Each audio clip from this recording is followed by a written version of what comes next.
এই যে গতবার সফর থেকে আসার সময় নবীজির রওজা জিয়ারত করতে যখন বাবুস সালাম দিয়ে ঢুকলাম, আল্লাহর এক বান্দা সামনে সামনে চলতেছে।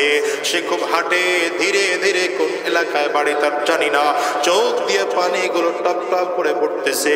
নবীজির রওজার সামনে দাঁড়িয়ে সালাম দিতে আরম্ভ করেছে। ওখানে পুলিশ বেশিক্ষণ দাঁড়াইতে দেয় না। আল্লাহর বান্দা দাঁড়াতে পিঠে হাত দিয়ে পুলিশ সামনে এগিয়ে দেয়। আল্লাহর বান্দা সামনের দিকে আগায়, বারবার করে নবীজির রওজার দিকে ফিরে ফিরে তাকায়।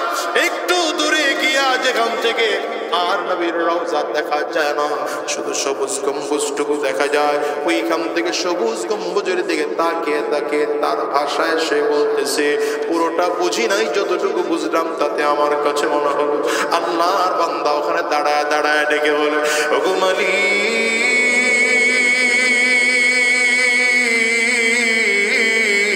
তোমার নবীর সবুজ গম্বুজ যদি এত সুন্দর হয়, না জানি তোমার নবী কত সুন্দর।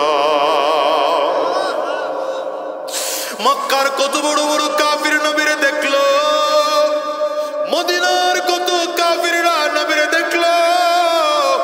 আমরা ইমানদার হইয়া নবীর চেহারা দেখতে পারলাম না, নবীরে দেখতে পারলাম না। ওগো আল্লাহ, জীবনে একটা বার যদিও হয়, স্বপ্ন যোগে হলেও আমার নবীরে না দেখাইয়া জমিন থেকে নিও না। যুবক বন্ধুরে বলো, আমেরিকায় যাও, চাইনিজ, জাপান, জার্মান, ইন্দোনেশিয়ায় যাও, ফ্রান্স, মালয়েশিয়ায় যাও, বলো বলো আমার নবীর রওজায় যাইতে মনে চায় কি চায় না? কার কার মনটায় চাই দুইটা হাত উঁচা করে দেখাও। আওয়াজ দিয়ে চোখের পানিগুলো ফেলে জোরে ডাকো আল্লাহ,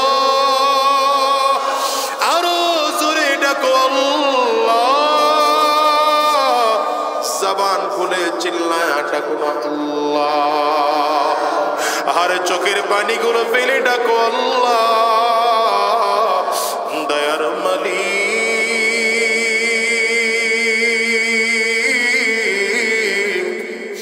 যতজন গোলাম আমরা দুইটা হাত বাড়াইলাম, আয় আল্লাহ জীবনে একটা বার হলেও, আয় আল্লাহ জীবনে একটা বার হলেও নবীজির রওজা না দেখাইয়া, কাবা তাওয়াফ না করাইয়া জমিন থেকে নিও না, নিও না, নিও না।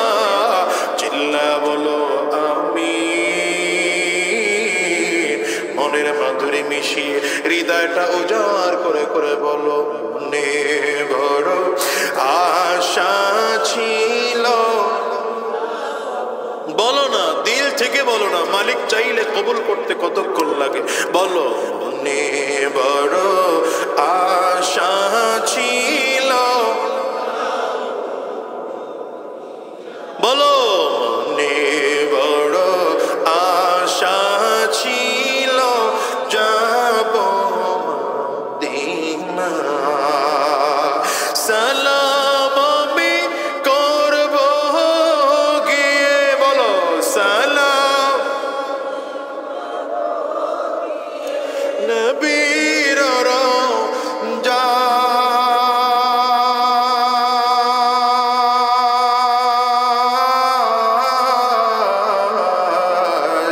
মনে বড় আশা ছিল, যাব মদিনায়। বলো, মনে বড় আশা ছিল। দুনিয়ার মুসলমানেরা এই জন্য বলে যাই, ভাই নবীর আদর্শে আদর্শবান হও, কোরআনের আদর্শে আদর্শবান হও, নবীর মুহাব্বত কলিজার মধ্যে ঢুকাও, কোরআনের মুহাব্বত কলিজায় ভরো, শয়তানের মুহাব্বত কলিজার মধ্যে ঢুকাও না। আর যতদিন এই দুনিয়ায় থাকবা, যদিও আল্লাহ তাআলা তোমাকে আমাকে গুনাহ করার শক্তি দিয়ে পাঠিয়েছেন, গুনাহ করার সাথ দিয়ে পাঠিয়েছেন, তবে সাথে সাথে আকল দিয়া আল্লাহ তাআলা বুঝাইতে চাই, রে গোলাম তোরে আকল কেন দিলাম? নিজের রাগ নিয়ন্ত্রণ করার জন্য আকল দিলাম, লোভ নিয়ন্ত্রণ করার জন্য আকল দিলাম, হিংসা নিয়ন্ত্রণ করার জন্য আকল দিলাম। এই আকল দিয়ে যদি নিজের রাগ নিয়ন্ত্রণ করে রাখা যায়, এই আকল দিয়া যদি নিজের লোভ হিংসা হিংসা নিয়ন্ত্রণ করে রাখা যায়, আকল দিয়ে যদি কোরআন ও সুন্নাহ অনুযায়ী নিজের জীবন পরিচালনা করা যায়, তো ওই মানুষটা এত ভরতে দেরি হয়, আল্লাহর জান্নাতে যাইতে দেরি না। এই জন্য আজকের ময়দান থেকে ওয়াদা করে বের হও, যতদিন এই জমিনের মধ্যে থাকবো গুনাহ মুক্ত জীবন গড়ব। বলো কি জীবন করবো? আওয়াজ করে বলো বাজার। যতদিন এই জমিনের মধ্যে থাকবো গুনাহ মুক্ত জীবন গড়ব, গুনাহ মুক্ত জীবন গড়ব। যদি গুনাহ হয়ে যায় আমার মালিকের কাছে তওবা করব। প্রথম নম্বর কথা, গুনাহ করব না, গুনাহ মুক্ত জীবন গড়ব। দ্বিতীয় নম্বর, যদি গুনাহ হয়েও যায় তো আল্লাহ পাকের কাছে পাক্কা সাচ্চা দিলে তওবা করব। সাহাবায়ে কেরাম জীবনে কোনোদিন গুনাহ করেন নাই। যদি গুনাহ হয়ে যায় তো সাহাবায়ে কেরাম গুনাহ মাফ করার জন্য রবের কাছে এত বেশি কান্না করতেন, এত বেশি কান্না করতেন। ছোট ছোট গুনাহের জন্য সাহাবায়ে কেরাম চোখের পানিগুলো ফেলে ফেলে কান্না করতেন। ওই যে একজন মহিলা রাহমাতুল লিল আলামিনের দরবারে এসে হাজির হলেন, পয়গম্বর আমি জিনা করে ফেলেছি, আমাকে শাস্তি দিয়ে পবিত্র বানিয়ে দেন। রাহমাতুল লিল আলামিন বললেন, মা তোমাকে এখন শাস্তি দেওয়া যাবে না, কেন? তুমি জিনা করেছো। মহিলা আবার বললেন, পয়গম্বর আমি জিনা করে ফেলেছি। নবী আমার বলেন, না না, আমার কোন সাহাবী জিনা করতে পারে না, কারণ বুখারীর বর্ণনা, লা ইয়াজনি যানি হিনা ইয়াজনি ওয়া হুয়া মুমিন, মুমিন থাকা অবস্থায় কোন মানুষ জিনা করতে পারে না। হায় রে, না না, আমার সাহাবী জিনা করতে পারে না। মহিলা আবার বললেন, পয়গম্বর আমি জিনা করেছি, জিনার কারণে পেটের মধ্যে আমার বাচ্চা চলে আসছে। নবীজির দিকে লক্ষ্য করে মহিলা কাঁদে। আমার নবী ডেকে বললেন, মা চলে যাও, চলে যাও, এই মুহূর্তে তোমার গর্ভে সন্তান, যদি আমি তোমাকে শাস্তি দিই তোমার সন্তান মারা যাওয়ার সম্ভাবনা আছে, যাও চলে যাও। যেদিন তোমার বাচ্চা দুনিয়ায় ভূমিষ্ঠ হবে সেই দিন আমি নবীর কাছে আসবা, আমি নবী সেদিন তোমাকে শাস্তি দিয়ে পবিত্র বানিয়ে দেব। মহিলা রাহমাতুল লিল আলামিনের দরবার থেকে চলে যায়, লম্বা দিন পরে আবার ফিরে এসেছে। আজকে মহিলা কোলের মধ্যে বাচ্চাটাকে নিয়ে আসছে, নবীজির সামনে বাচ্চা দিয়ে বললেন, পয়গম্বর আমার এই বাচ্চা দেখেন এখন দুনিয়ার মধ্যে আসলো, এখন আমাকে শাস্তি দিয়ে দেন। রাহমাতুল লিল আলামিন বলেন, মা না না, এখনো তোমাকে শাস্তি দেওয়া যাবে না, তুমি খুব, বাচ্চাটা খুব ছোট, এই মুহূর্তে মায়ের আদর আর যত্ন খুব বেশি বাচ্চাটার দরকার। আমি যদি এই মুহূর্তে তোমাকে শাস্তি দেই বাচ্চা জমিন থেকে বিদায় হয়ে মারা যাবে। না না, এই মুহূর্তে আমি নবী তোমাকে শাস্তি দিতে পারি না, যাও চলে যাও।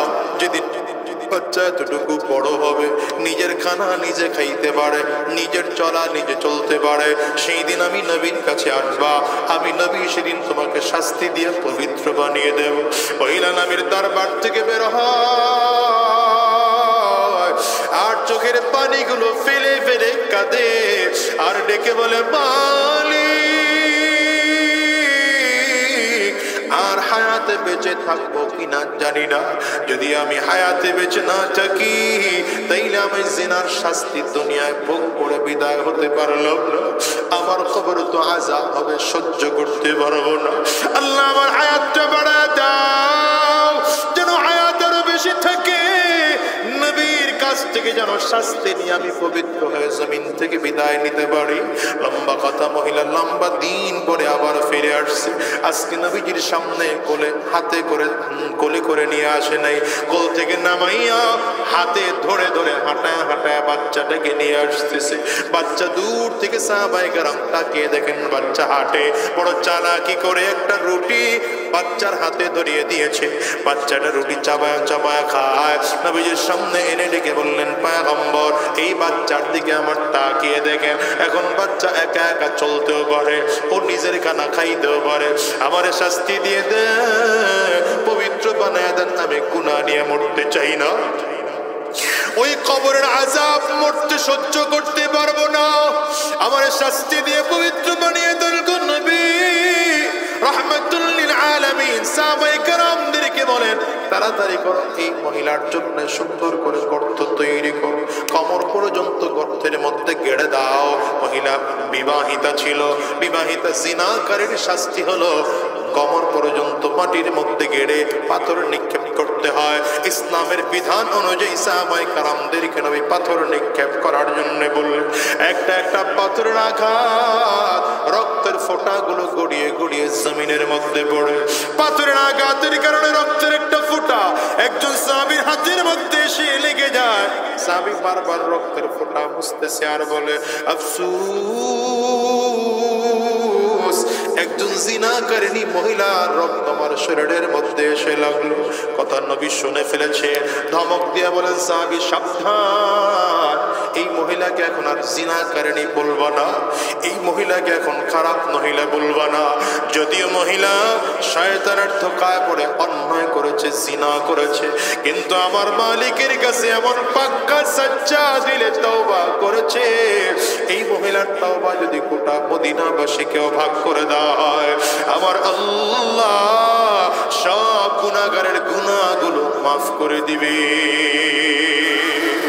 এই কলিজার টুকরা যুবক, পর্দার আড়ালের মা, শুনে না, গুনাহ তো হয়েই যাবে, কিন্তু সাবধান, গুনাহ নিয়ে জমিন থেকে বিদায় নেওয়া যাবে না।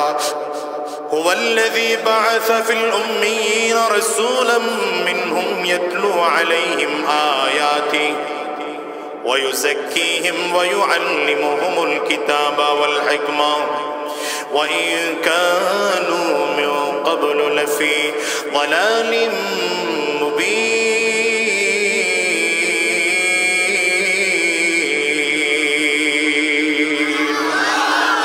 আল্লাহ তাআলা গোটা জাতির উস্তাদ আমার নবীকে জমিনের মধ্যে পাঠাইলেন, গোটা জাতির উস্তাদ বানিয়ে নবীকে জমিনে পাঠাইলেন।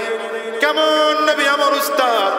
আমার নবীর ছাত্র যারা হয়েছে দুনিয়াতে থাকা অবস্থায় জান্নাতের সার্টিফিকেট পেয়েছে। যেমন আবু বকর সিদ্দিক রাদিয়াল্লাহু আনহু, ওমর ফারুক রাদিয়াল্লাহু আনহু, উসমান বিন আফফান রাদিয়াল্লাহু আনহু, আলী ইবনে আবি তালিব রাদিয়াল্লাহু আনহু। এরা যদিও জন্মসূত্রে ছিলেন জাহান্নামের আসামি, মা ছিল কাফিরা, বাবা ছিল কাফির, মা ছিলেন মুশরিকা, বাবা ছিলেন মুশরিক, কিন্তু নবীজির হাতে হাত দিয়ে কালিমা পড়ে মুসলমান হওয়ার পরে এরা এত দামি মানুষ, দুনিয়াতে থাকা অবস্থায় নবীর জবানে জান্নাতের সার্টিফিকেট পেয়ে জমিন থেকে বিদায়। আবু বকর সিদ্দিক রাদিয়াল্লাহু আনহু এত সাদা সিধা জিন্দেগি ছিল, ছালার চট পরে মাঝে মাঝে ছালার চট দিয়ে জামা বানিয়ে সেই জামা পরে পরে ঘুরতেন। নবী আলাইহিস সালাতু ওয়াস সালামের দরবারে একদিন জিবরিল আমিন এসে হাজির। নবী আমার তাকিয়ে দেখলেন জিবরিল আমিনের পরনের জুব্বাটা ছালার চটের জুব্বা, মাথার পাগড়ির দিকে তাকিয়ে দেখেন মাথার পাগড়িটাও ছালার চটের। বুঝতেছেন কথা? জিবরিল আমিন এসে নবীকে সালাম দিলেন, পয়গম্বর আপনার আবু বকরকে একটু আমার কাছে ডেকে আনেন আপনার দরবারে। নবী আমার আবু বকর সিদ্দিক রাদিয়াল্লাহু আনহুকে ডেকে নিয়ে আসলেন। নবী তাকিয়ে দেখেন আবু বকর যেমন সালার চটের জুব্বা পরে আছে, জিবরিল আমিনও তেমন সালার চটের জুব্বা পরে আছে। আবু বকর যেমন করে সালার চটের পাগড়ি পরে আছে, জিবরিল আমিনও তেমন সালার চটের পাগড়ি পরে আছে। নবী আমার একবার জিবরিলের দিকে তাকান, একবার আবু বকর সিদ্দিকের দিকে তাকান, কার পোশাক কে পড়েছে নবীজি চিনতে পারেন না। হঠাৎ করে ডেকে বলেন, জিবরাইল তুমি আবু বকরের পোশাক পড়েছো না আবু বকর তোমার পোশাক পড়েছে?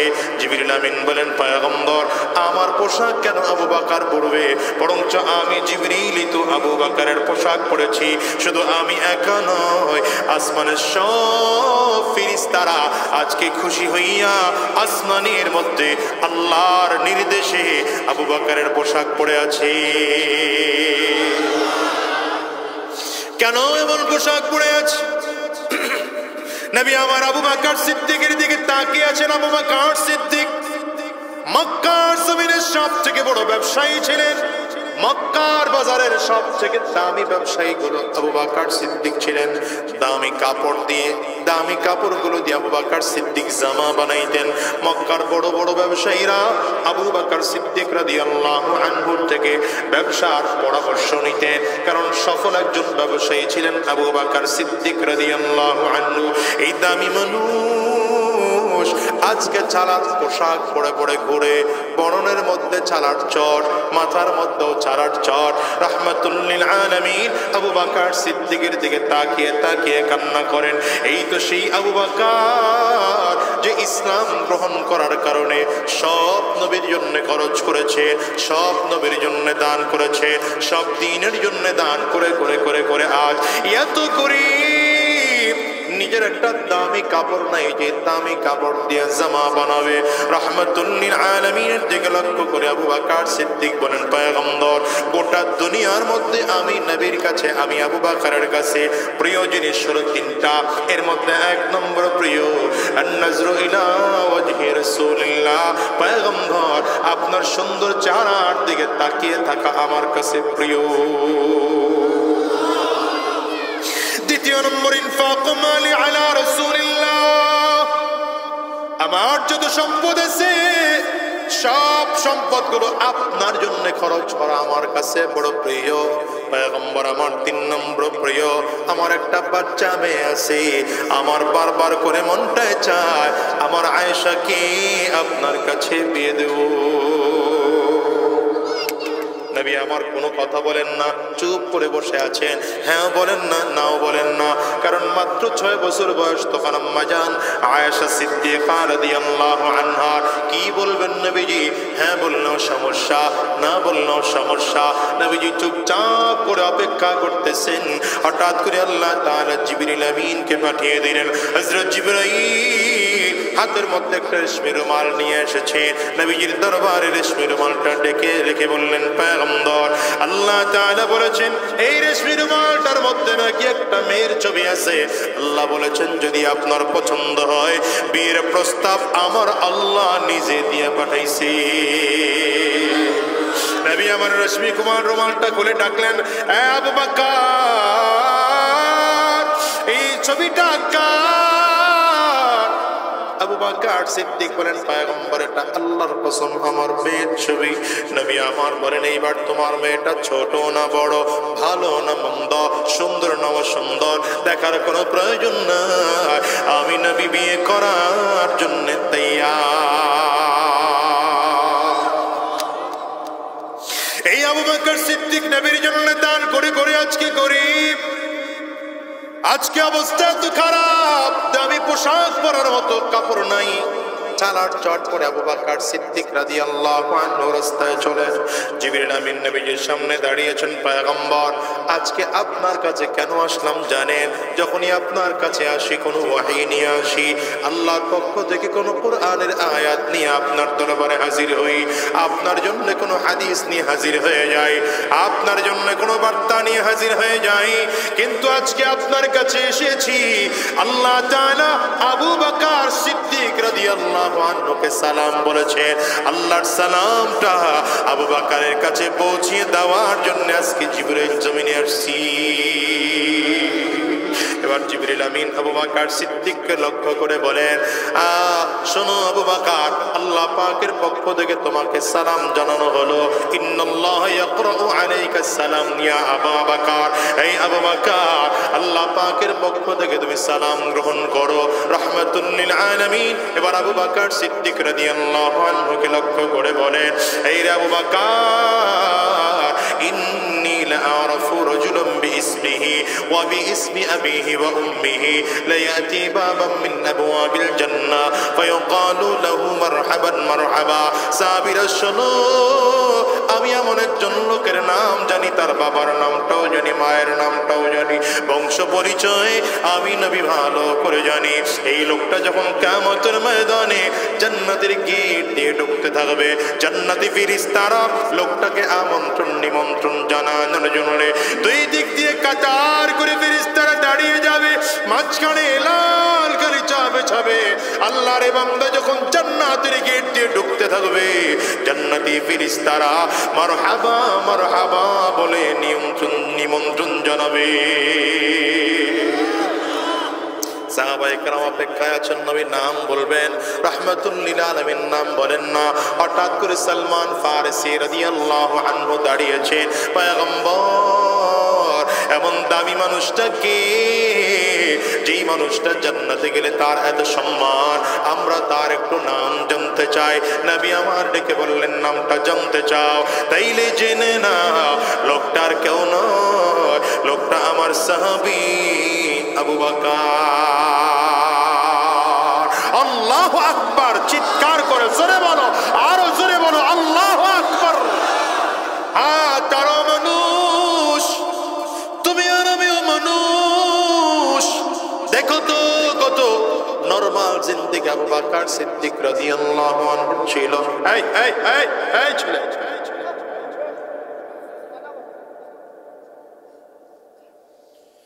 কত সাধারণ জীবন আবু বকর সিদ্দিক রাদিয়াল্লাহু আনহু, কত সাধারণ জিন্দেগি আমার নবী। 9 জন বিবিকে নিয়ে আমার নবী ছোট্ট ছোট্ট কয়েকটা ঘরের মধ্যে থাকতেন। এখনো সেই ঘরের মাপগুলো আছে। 9 জন বিবিকে নিয়ে থাকতেন। অথচ আবু জাহালের দিকে তাকাও, উতবা সাহেবার দিকে তাকাও, আবু লাহাবের দিকে তাকাও। সমাজ আবু লাহাব আবু জাহাল, কত শাহানশাহী জীবন ছিল তাদের, কত বিশাল জিন্দেগি ছিল তাদের, কত আরামায়েশের জিন্দেগি ছিল তাদের। আজকে তাকিয়ে তাকিয়ে দেখো, আবু জাহাল জমিন থেকে বিদায় নিল, লাশ কোথায় মানুষ খবর নিতেও যায় না। উতবা সাহেব জমিন থেকে বিদায় নিল, কোথায় দাফন করা হয়েছে লাশ কোথায় খবর নিতেও যায় না। কিন্তু তাকিয়ে তাকিয়ে দেখো, আবু বকর সিদ্দিক রাদিয়াল্লাহু আনহু জমিন থেকে বিদায় নেওয়ার পরে আমার নবীর পাশে ঘুমানোর মতো তৌফিক তার হয়েছে। ওমর ফারুকের রাহমাতুল লিল আলামিনের পাশেই তার দাফন হয়েছে। আমার নবীকে যদি সালাম জানাতে যাও, আবু বকর সিদ্দিককেও সালাম জানাতে হয়, ওমর ফারুককেও সালাম জানাতে হয়। সর্বোপরি আমার নবীর রওজায় তুদাব, গোটা পৃথিবী 112 যদি বিক্রিও করা হয়, আমার নবীর রওজার দামের সমতুল্য হবে না। কেন হয়েছে জানো? রাহমাতুল লিল আলামিন জীবনটা গড়েছেন কোরআন অনুযায়ী। সাহাবায়ে কেরাম নবীজির ইন্তেকালের পরে আম্মা জান আয়েশা সিদ্দিকা রাদিয়াল্লাহু আনহার কাছে গিয়ে বলেন, আম্মা জান কাইফা কানা খুলুকুন নবী সাল্লাল্লাহু আলাইহি ওয়াসাল্লাম, আম্মা জান নবীজির আখলাক, নবীজির চরিত্র কেমন? আম্মা জান সাহাবায়ে কেরামদেরকে পাল্টা প্রশ্ন করেন, সাহাবীরা, আফাতাকরাউনাল কুরআন, সাহাবীরা তোমরা কি আল্লাহর কোরআন পড়ো না? সাহাবায়ে কেরাম বলেন, বালা, অবশ্যই আমরা কোরআন পড়ি। আম্মা জান ডেকে বলেন, সাহাবীরা যদি কোরআন পড়ে থাকো তাইলে জেনে নাও আমার আল্লাহর নবীর চরিত্র আর কোরআনের মধ্যে যারা পরিমাণ সন্দেহ নাই। কানা খুলুকুল কোরআন, আমার নবীর চরিত্রটাই হলো কোরআন। এই কোরআনের কারণে দাম সাহাবীদের বেড়ে গেল, এই কোরআনের কারণে আবু বকরের দাম বেড়ে গেল, এই কোরআনের কারণে আমার ফারুকের দাম বেড়ে গেল, এই কোরআনের কারণে উসমান বিন আফফানের দাম বেড়ে গেল, এই কোরআনের কারণে সাহাবায়ে কেরামদের দাম বেড়ে গেল, এই কোরআনের কারণে তাবিঈনদের দাম বেড়ে গেল, এই কোরআনের কারণে তাবিঈনদের দাম বেড়ে গেল। আজকে 1450 বছর পরে এসেও যদি এই এলাকার মানুষগুলো আল্লাহর কোরআন অনুযায়ী নিজের জীবনটাকে সাজাতে পারে, দাম বাড়বে না? বাড়বে না? চিল্লায় বলো। যদি নিজের মূল্য বাড়াতে চাও, দুনিয়ার মানুষ মূল্যায়ন করতে না পারে, শোনো, দুনিয়ার মানুষের কাছ থেকে কি মূল্য চাইবা বলো? তারা কোরআনের মূল্য বোঝে নাকি? এই জাহিল সমাজ, মূর্খ সমাজ থেকে কোরআনের মূল্য পাইবা না। কিন্তু কোরআন অনুযায়ী নিজের জীবনটাকে যদি সাজাতে পারো, রবের কাছে বড় দাম, আল্লাহর নবীর কাছেও বড় দাম। তুই যে হাবশী গোলাম হযরত বিলাল রাদিয়াল্লাহু আনহু, নিজেও গোলাম, বাবাও গোলাম, দাদাও গোলাম, এই গোলামের বাচ্চা গোলাম, গোলামের নাতি গোলাম, কিন্তু রবের কাছে কোরআন ও সুন্নাহ অনুযায়ী জীবন পরিচালনা করার কারণে এত দাম। রাহমাতুল লিল আলামিন যখন মেরাজে গেলেন, জান্নাত নিজে হেঁটে হেঁটে স্বচক্ষে দেখতেছেন। জিবরিল আমিন আমার নবীকে ধরে ধরে জান্নাত দেখাচ্ছেন। হঠাৎ করে খেয়াল করেন কে যেন সামনে হাঁটতেছে। আওয়াজ পাওয়া যায়, খরমের হাঁটার আওয়াজ পাওয়া যায়। নবী আমার জিবরিল আমিনকে ডেকে বললেন, আমার সামনে কে হাঁটতেছে বলো। জিবরিল আমিন ডেকে বললেন, পয়গম্বর কে আর হাঁটবে, আপনার সামনে আপনার বিলাল হাঁটতেছে, জুতার আওয়াজ পাওয়া যায়। কোরআনের কারণে হযরত বিলালের দাম বেড়ে গেল, কোরআনের কারণে আবু বকর সিদ্দিকের দাম বেড়ে গেল, কোরআনের কারণে উসমান বিন আফফানের দাম বেড়ে গেল, কোরআনের কারণে ওমর ফারুক রাদিয়াল্লাহু আনহুর দাম বেড়ে গেল, কোরআনের কারণে আলী রাদিয়াল্লাহু আনহুর দাম বেড়ে গেল। এই যুগের মানুষগুলো যদি আল্লাহর কোরআন বুকে ধারণ করে সমাজে চলতে থাকে, সারা দুনিয়ার বাধা সব আসবে, সব বাধাগুলো উপেক্ষা করে যদি কোরআনের পথে চলা যায়, আল্লাহ পাকের কাছে ওই মানুষটার এমন দাম, শুধু দাম হবে তাই নয়, বরকতে দেশটা ভরে যাবে।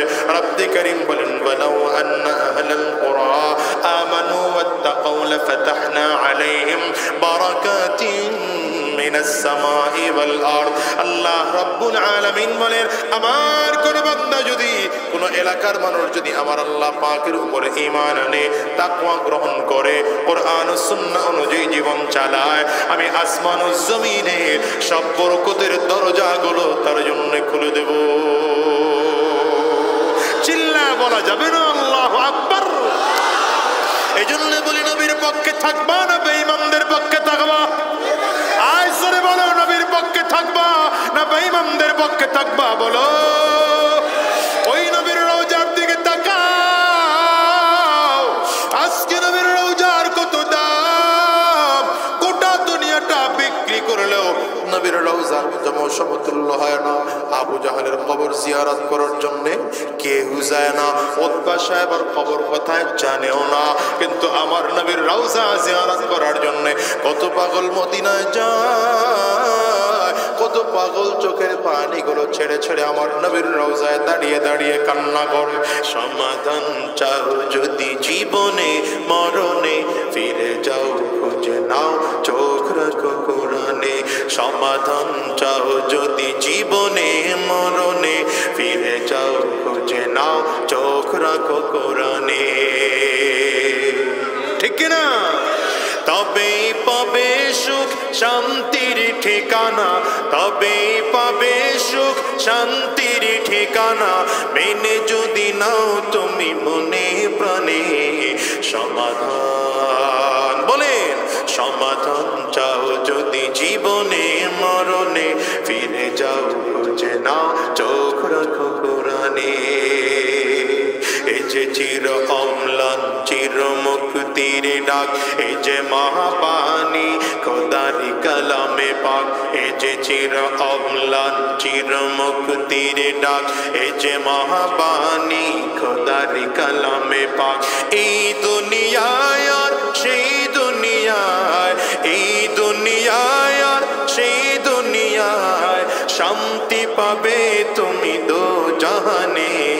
সমাধান বলেন না, সমাধান চাও যদি জীবনে মরণে, ফিরে যাও খুঁজে নাও চোখ রাখো কোরআনে। এই জন্য কোরআনের পক্ষে থাকতে তৈয়ার আছেন তো? ইনশাআল্লাহর পাওয়ার ভালো না, কোরআনের পক্ষে থাকতে তৈয়ার আছেন তো? আরে মুসলমান, কোরআনের পক্ষে থাকবো না বেঈমানদের পক্ষে থাকবো? আয় বলেন না, কোরআনের পক্ষে না বেঈমানদের পক্ষে? ইসলামের মুসলমানদের পক্ষে না বেঈমানদের পক্ষে? মাদ্রাসা মসজিদের পক্ষে না ইসকনের পক্ষে? আয় কোরআনের পক্ষে থাকতে গিয়া, উলামায়ে কেরামদের পক্ষে থাকতে গিয়ে যদি আবার রক্ত তোমাদের দিতে হয়, রক্ত দেওয়ার জন্য প্রস্তুত, জীবনটাও যদি দিতে হয়, তৈয়ার আছো কারা কারা? দুই হাত উঁচা করে আল্লাহকে দাও।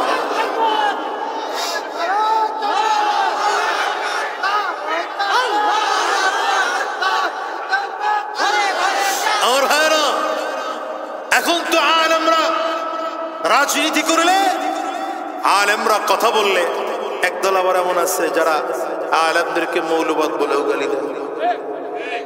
কথা আসতে বলেন কেন, জোরে বলেন। আছে না? আমি বলি আলেমদেরকে মৌলবাদ বলে গালি দেন, তো ভালো কথা।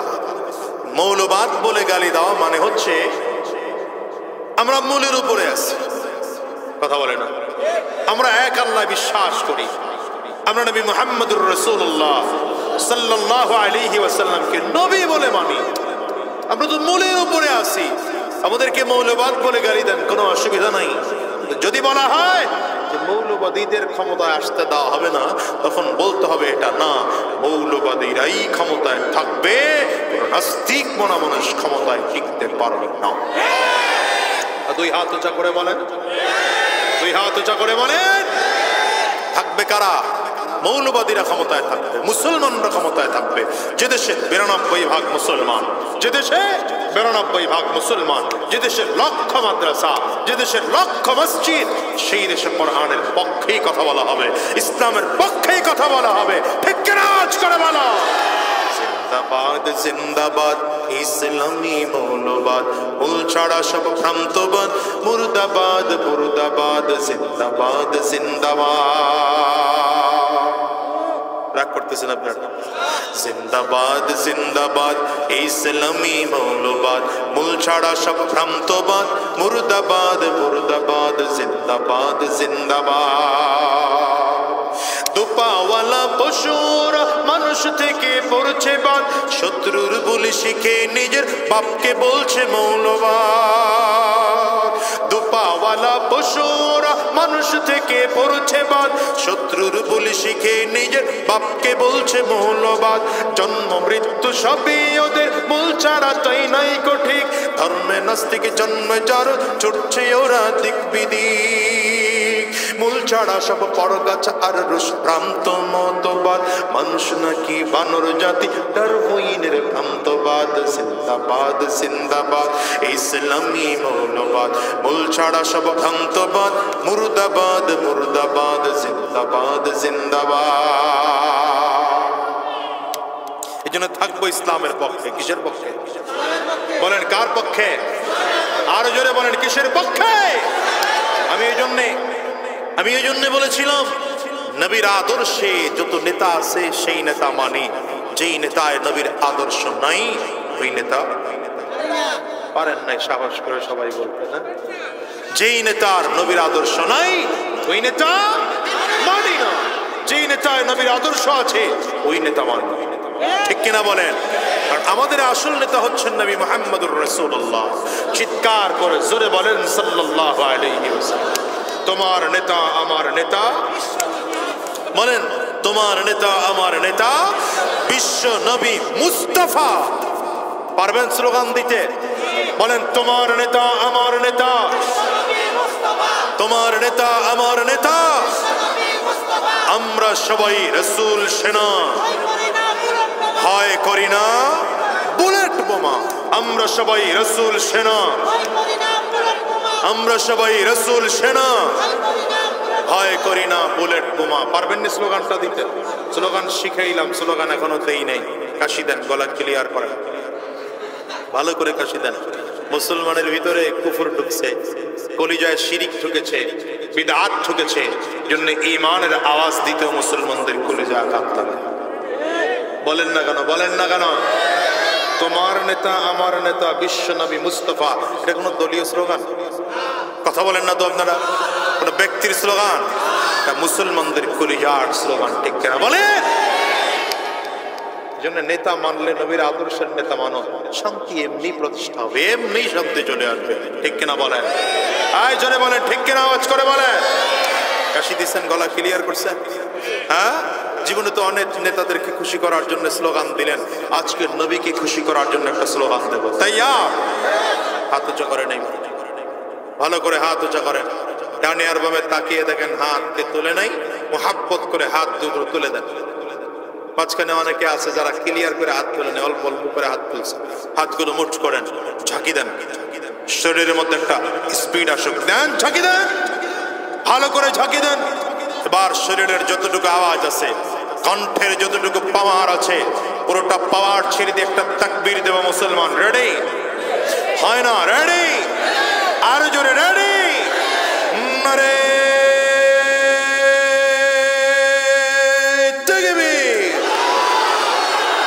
না হইল না। আর স্টেজে যারা বসছে সব মুরব্বী, আমার কিছু বলতেও পারি না। আপনারা আওয়াজ জোরে দিলে দেখবেন স্টেজের পিছনে এতজন বয়ে রয়েছে, আওয়াজ নেই। আপনারা আওয়াজ দিলে ইনশাআল্লাহ পেছন থেকে আওয়াজ আসবে। হ্যাঁ, দুই হাত উঁচা করে নারে তাকবীর, হয় নাই আরো জোরে নারে তাকবীর। তোমার নেতা আমার নেতা, দুই হাত ভালো করে উঁচা করেন নাই, মাঝখানে অলস বয়ে রয়েছে, ভালো করে উঁচা করে। তোমার এই বাবা আপনি উঁচা, এই তো এই তোমার সাথে, তোমার নেতা আমার নেতা, আমরা সবাই রাসূল সেনা, আমরা সবাই রাসূল সেনা।